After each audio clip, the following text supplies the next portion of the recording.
Hi, this is Scott coming from my backyard garden today. It's a beautiful morning. We had a close to freezing last night, and it's for the middle of April. It's not uncommon for that to happen all the way into the middle of May. So for those of you planting spring vegetables, you're fine. You plant summer vegetables, you're risking a lot because you're going to have to probably replant. But anyway, I'm going to take a little tour of what's happening in the spring garden. I had somebody on Instagram comment that lives in the same state as I, just up north in Utah, that they couldn't believe that my yard was as green as it is because theirs hasn't started yet. They've had a little bit colder weather, even though they're less than 30 miles away. My garden appears to be way ahead of theirs. So anyway, just give you a little tour today, as well as some chicken TV and showing you what I'm doing in the chicken yard to clean it up a little bit with a little bit of fresh hay and making sure they have plenty of water and food and the such. So come along with me and we'll check out my yard. I'm going to start today's tour at the chicken yard, where I'm bringing in a fresh bale of hay. With all the rain we had last week, the chicken yard is just a muddy mess, and it's not healthy for the chickens to live in that environment. I use hay instead of straw, as I've mentioned before, because straw has a lot of Roundup in it, and hay generally doesn't.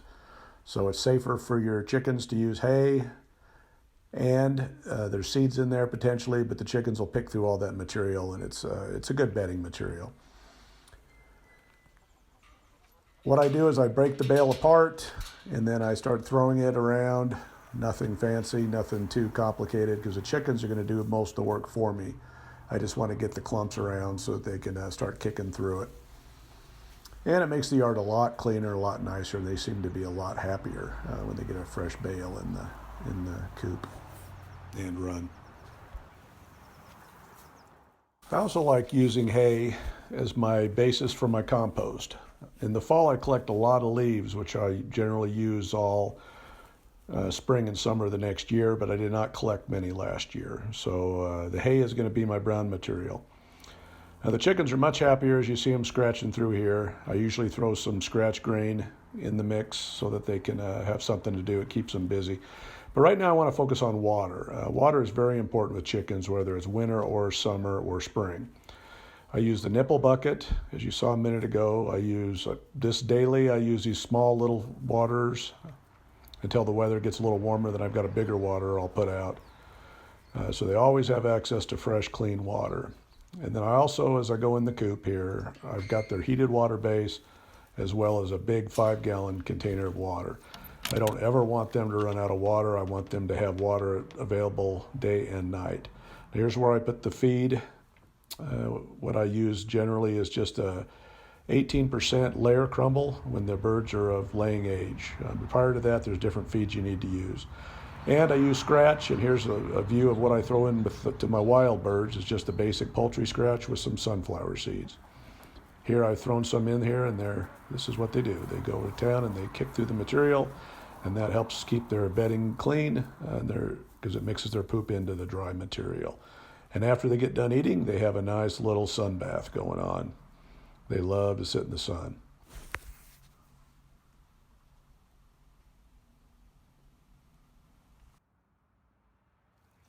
To check on the age, and here we are with Miss Grumpy again. As you'll see, she doesn't like it when I collect the eggs.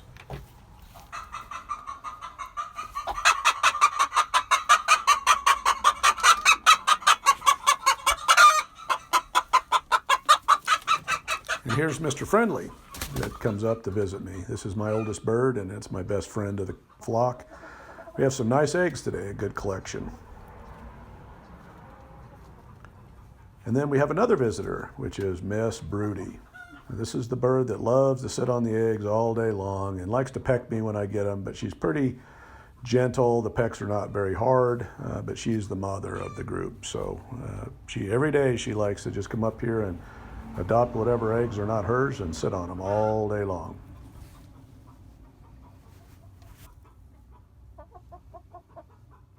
Starting the walking tour of my yard, these are the extra plants I had from the project garden. I got some cauliflower, some kale, and some Brussels sprouts. Now here's my overwintered garlic in my raised bed. It is a beautiful crop of garlic this year, it looks like. And then right next to that is the extra onion bulbs that I had that I didn't have room for at the project garden. They're coming in nicely. This bed does great. It's the most expensive raised bed there is. It's a heated worm bed that I don't use anymore for that purpose. Now here is, walking down, is my Asian pear. This is my little urban orchard, and it's looked better. If you look at my Instagram, you'll see a lot more flowers. It's in decline right now. The flowers are starting to disappear. Here is a dwarf peach, one of two, and you'll see the other one coming up here in a minute. Beautiful bloom still, but again, not at the height of their beauty. But it still looks gorgeous. Lots of peaches this year, it looks like. They tend to drop a lot, so we'll see how it all works out. Mr. Lincoln is hanging out with me again today. And as we walk down, here is my espalier apple, and I'm getting a little frustrated with this apple tree. Last year it produced 2 small little apples at the very top. I was hoping that this year it was going to flower like some of the other apples, and it is not doing anything yet. So maybe the variety is a little slow, but I don't see any bud activity, so I'm kind of disappointed. But as you see, it's heart-shaped. It's called festooning. Here's another dwarf peach. And this one is not quite as healthy as the other one, but it still produces a lot of good peaches. I mean, hundreds of peaches. It's pretty crazy on such small trees. Here's some raspberries that have volunteered underneath the peach trees. As you can see, this one's wrapped around the base of one of them. Now, the next tree is my full-size pear tree. I should say it's a pear tree that has full-size fruit. It's got several different varieties grafted on it. It's flowered beautifully this year. Again, it's in decline too, but it still looks pretty today. Nice white flowers. If you see white flowers on a tree, they're generally pear trees, whether they're Asian or regular pears. Now, as we look down the side yard, here's my horseradish. I've got horseradish planted several places in the yard. And again, it is a blessing and a curse because this stuff, you've got to control it. You eat the roots, they spread underground, and they get very invasive. So it's something that you want to kind of make sure that you know where you're planting it and how you're going to control it. But to harvest, you just dig it up and grate it up and put it with some cream, and it tastes really good, and some vinegar. Now, here's some raspberries. Now, I had a die-off last year of raspberries. I don't know if I had a disease in the yard or if it's the roots of the pine trees next door, but I had to recover a rough raspberry year. I didn't get a lot of them. Now here, going by the chicken coop, is my chicken compost. I'm going to use this material to top off my potato bins. I'm just going to use that, and then they can, as they get watered, they can leach that material, fertility, into the potato bins. Now here's my framed-in, bird-netted peas, and I'm glad I have them because now I've got some little friends that are coming to visit. It's usually the small birds, the chickadees and the finches, that eat all my peas when they're small. But now I've got some quail, which I'll show you in a little while, and so they would annihilate these. Now here's bamboo, a big mess of bamboo, so anytime I need plant stakes, I get another blessing and a curse in the garden because it's very invasive. There's my bean trellis that I'll be planting pole beans when summer vegetable time comes.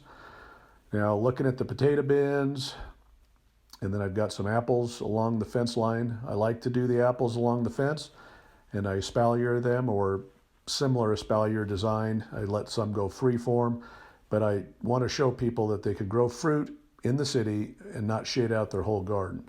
Here's my beautiful espalier apple tree. We'll get some close-ups of the blossoms. It's in full bloom right now. Now the potatoes haven't come up yet. We'll take a peek inside the bins, but it doesn't look like we've got any signs of life yet. So I'll just keep watering them.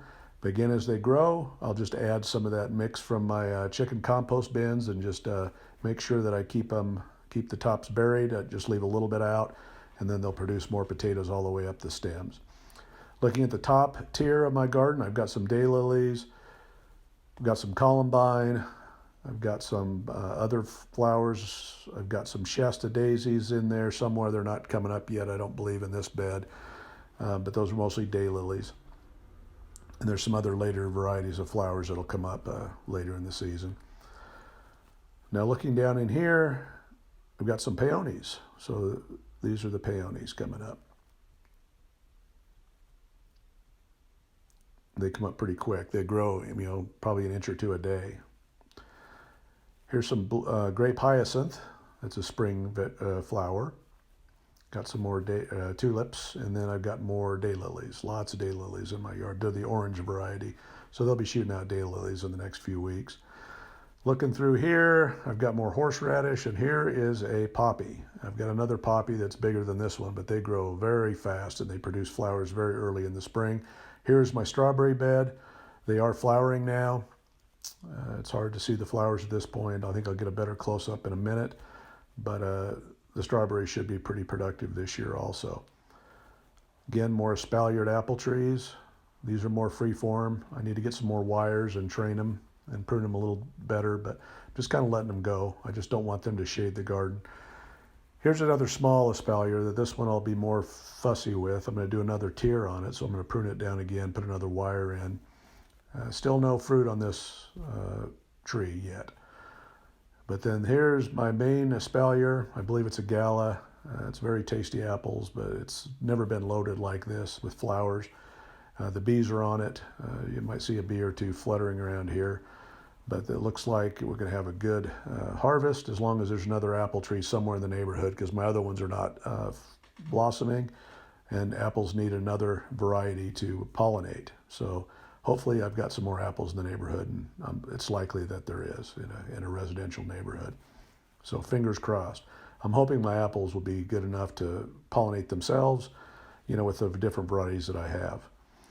Now looking down through some more ground cover, this is more horseradish and into the strawberry bed, and I think you can see some strawberry flowers in here. There you go. There's a couple there you can see. It's a little bit hard to see with all the mulch I have of leaves and things.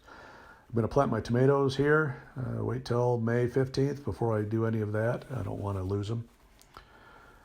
And we're coming up here. I do have some Shasta daisies and some tulips, and then I've got another poppy.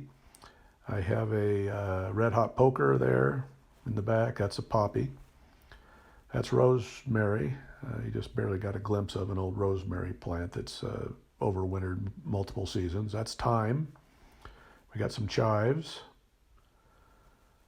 and some parsley that's overwintered, and that'll just go to seed really quickly. I need to get some new parsley this year. And then we have the lettuce barrel that didn't do very well this one. It's the radishes that seem to have come up in that mix. I mix all the seeds together and have a mixed salad. Rhubarb, I've been picking rhubarb. We just had a pie, a rhubarb strawberry blueberry pie. It's very tasty. And if you keep picking them, they'll keep on producing spears. If you let them go, they go to seed really quick, and then they get woody and not good. Now this other barrel is doing better. This is a good lettuce mix, so this one will do fine. So as it comes up, I'll just take scissors and cut it as a mixed salad. You don't pull these. You get multiple harvests just by cutting. Now here is the Egyptian walking onions. I'll do a video on these and explain what they are in another video, but they're kind of a fun variety. They produce the bulbs on the tips of their leaves, not in the ground. Here's Mr. Lincoln hanging out with me. He's got a little leaf stuck to his face, it looks like. I'm going to have to help him with that one here in a minute. Now here's the real area that I had problems with my raspberries. All along the fence, they died off. And the ones that are closer into the yard are recovering, but the neighbor indicated that they didn't spray anything on their side of the fence. So I don't know what happened to the raspberries, but we had a major die-off. Now these are blackberries, and I'm getting a nice little bramble of blackberries. These aren't the sweetest blackberries, but I get a pretty good harvest out of these, and they'll produce a lot of blackberries this year, it looks like, too. Now walking up into my back of my yard, I've got my grape trellis you're going to see here in a minute, and this is my compost bin area. But right here I've planted asparagus from crowns. I use hugelkultur. I've filled in with a bunch of wood and then manures and compost. So hopefully it works well there. The spears of the asparagus haven't come up yet. Now here's my grapes that I've cut way back, and they are both alive. I did not kill them.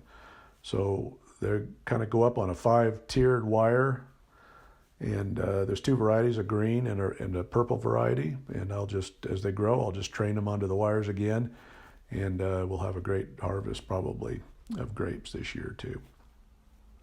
And they may be producing on second-year growth, so this year may be slim pickings. I believe it may be next year that I get a good crop, but we'll see. I've never cut them back this far before. They were getting a little bit out of control, and I just kind of let them go for years, and it was time to whack them. More daylilies. roses, more daylilies. I seem to like a lot of daylilies. They're a very prolific, easy to grow flower. I've got some bushes that are climbing through from the front yard. And then here's my compost bin area. This was a trampoline pit that I enclosed the sides, and then I decided to use the concrete blocks that I had just to make a single large compost bin. The material is composting. It's not the ideal. I usually use a wood bin where I turn the material, but I'm letting Mother Nature kind of take care of it now. And here we're walking back down by the blackberries and the Egyptian walking onions. And then we're going to hang a left, and we're going to check out, we got some columbines, and they seed themselves out all over. So I always have columbines volunteering everywhere. And then we have more flowers and more ground cover here, and some more tulips and daylilies. A surprise, imagine that. My tulips are of varying varieties that come in all through the spring season, so it's kind of nice that when summer ending, I get a bunch more. It seems like I have a pretty extended bloom. More columbines. Got some other flowers that are summer flowers that'll come up. More tulips, daylilies. And then I have a climbing rose that I used to have an arch that went over this little walkway down that I removed last year, so I've got to get some trellising up for those. Here's my hen and chicks. They love to be under these trees. As you can see, they're doing awesome. And they spread readily, so I just keep moving them throughout my yard. Again, another view of some daylilies and some tulips that are getting close to being done. And the rose, climbing rose. As we go on the other side, I've got another climbing rose. I've got some vinca that you see hanging over there. It's a purple vinca flower. There's Scottish moss in this pathway. There's pavers in here. You just can't see them. The birds have kicked through this, and I need to sweep the pavers out so there's a clear walkway. But this is all full of moss, so it'll green up in the once it warms up.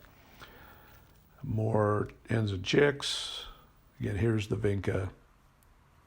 It's got a purple flower on it. It's very early to bloom. Something's been digging in my garden. I don't know if it's from last year, but I've got a hole there I've got to fill in. That collapsed a little bit on my terrace. I've got a little miniature rose.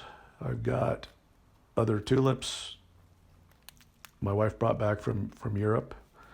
Another columbine. And then as we come down here, I usually plant some peppers and things, more of the summer vegetables, but here's a Shasta daisy that is coming out of dormancy. As we go by the bird feeder, we're back to the horseradish, and that concludes this part of that tour. You see with all the wood mulch I have throughout the yard that I do the back-eating gardening method. I started doing this a year ago, and so I need to be bringing in more bark, but so far so good. I'm enjoying what's happening with the yard at this point, especially the lack of weeding. Now here, I'm digging holes to plant some of the vegetables I had as overflow from the project garden, and finding lots of worms in this right underneath the layer of bark. Now it's very important. I'm going to do a video on the back-eating method and what that means, but never mix bark mulch into your soil. It'll bind all your nitrogen trying to break down that material, and you'll just yellow your plants and kill your plants. So pull the material back, dig your hole, plant your plant, and then cover them back up with the bark, as you see I'm doing here. Now these are cauliflower and Brussels sprouts that I have extra of that I'm planting into this portion of my garden. Still got to track down some broccoli, and I'll be putting in a bunch of broccoli here as well as at the project garden. But I planted stuff close together. I want to put a lot of stuff in here, and I need space for my summer squash and pumpkins if I can get them to run through the yard where I want them without taking over everything. But as you see here, lots of bark. It's a little bit of work to get the bark in your yard, and you always have to add to it. But if you can find a weed in here, it's very rare. I have a visitor in my yard I've never seen before, a gray squirrel. You saw him just dash into the tree there, and here's a better look at him. But I've seen a chipmunk once before that I caught in a mouse trap, but I've never seen a gray squirrel in my yard. And then also visited me yesterday was some quail. It's a family of 4. I've got 3 on camera today. There's one off to the side that I didn't get a good shot of him. But As I was out enjoying my fire pit last night, these quail are not afraid. They're just coming and they're hanging out, and they act just like chickens. They just kick through the material looking for their bugs to eat and their weed seeds. Well, friends, that makes another day at my urban homestead. I hope you enjoyed this journey with me and trying to live the best rural life I can in the city. I've got to live where I live, I've got to enjoy what I can enjoy, and I've got to have dreams that I can dream. So thanks for watching. If you like this kind of content and want to share my journey of living my best rural life in the city, please hit like, share, and subscribe so you'll see what I'm up to next. Thank you.